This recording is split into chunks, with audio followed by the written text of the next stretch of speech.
Hello dear student, কেমন আছো? I hope প্রত্যেকে শুধু ভালো না ভীষণ ভালো আছো। স্ক্রিনের উপর একটা কোশ্চেন দেখা যাচ্ছে, তাই না? প্রফিট অ্যান্ড লস চ্যাপ্টারে এই প্রশ্নটা কত সালে আসছিল? 2019 সালে SSC, NIA, SSF, constable, GD, Assam rifle এইসব পরীক্ষাগুলোতে আসছিল। ওকে, সেই প্রশ্নটা আমরা পড়বো, বুঝবো, তারপর অঙ্কটা করবো। ওকে, চলো শুরু যাক। A seller bought 10 trophies for rupees 1. To get a profit of 25%, how many trophy should be sold for rupees 1? মানেটা কি? একজন বিক্রেতা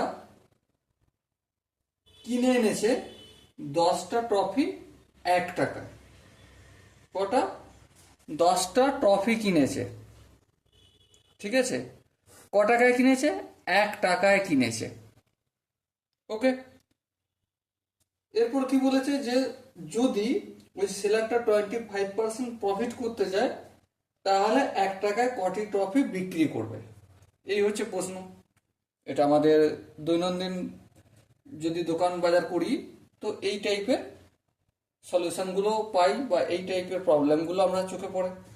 চলো, তাহলে 10 টাকায় 10টা ট্রফি কিনেছে 1 টাকায়, তাহলে একটা ট্রফির ক্রয় মূল্য কত? 1/10 টাকা। তাহলে একটা ট্রফির ক্রয় মূল্য 1/10 টাকা। এবারে বিক্রি করবার সময়, কি করবার সময়? বিক্রয় করবার সময় কত পার্সেন্ট প্রফিট করব? 25%।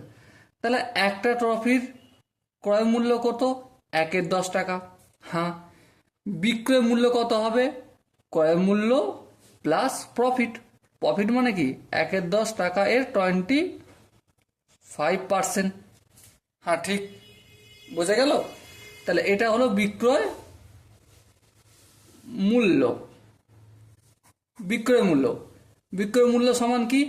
বিক্রয় মূল্য হচ্ছে একটা ট্রফির ক্রয় মূল্য প্লাস একটা ট্রফিতে যতটা লাভ হবে। কতটা লাভ? এই যত দাম ক্রয় মূল্য এর 25%। ক্যালকুলেশন করলাম, বেশ। এবার দেখো 1/10 লিখবো। এখানটা যদি কাটাকাটি করি 25 1 25, 4 25, আই হোপ জানো প্রত্যেকে, প্লাস 1/40, 4 10 40 হলো। এবার যদি এটা একটু লসাগু টসাগু করি কি পাবো? 4 আর 10-এর লসাগু কত হয়? 4 আর 10-এর লসাগু 40 হয়। সরি, 40 আর 10-এর লসাগু 40 হয়। এবারে 4 1 4, 40-কে 40 দিয়ে ভাগ করলে 1, 1-কে ওকে, 4 আর 1 যোগ করলে 5/40, 5/40 মানে 1/8 টাকা। তাহলে লক্ষ্য করো একটা ট্রফির বিক্রয় মূল্য কত? 1/8 টাকা। তাহলে 1/8 টাকায় বিক্রি করবে একটি ট্রফি। হ্যাঁ, ঠিক। তাহলে 1 টাকায় কটা ট্রফি বিক্রি করবে? 1 × 8/1 মানে 8টি ট্রফি। তাহলে লক্ষ্য করো, যদি সে 8টি ট্রফি বিক্রি করে 1 টাকায় তাহলে কিন্তু তার 25% প্রফিট হবে। সো এখানে দেখো যে 4টে অপশন আছে, কোন অপশনটা ঠিক? অবভিয়াসলি 3 নম্বর অপশনটা ঠিক। So dear student, I hope এই কোশ্চেনের প্রতিটা কনসেপ্ট বোঝা গেছে। যদি কোনো কনসেপ্ট বুঝতে অসুবিধা হয়, ডাউট থাকে যে দাদা আর একটু এক্সপ্লেন করার দরকার আছে, তার জন্য কমেন্ট বক্স তো খোলা রয়েছে। সো দেখা হচ্ছে পরবর্তী সেশনে। ততক্ষণ পর্যন্ত ভালো থেকো, সুস্থ থেকো এবং জয় হিন্দ।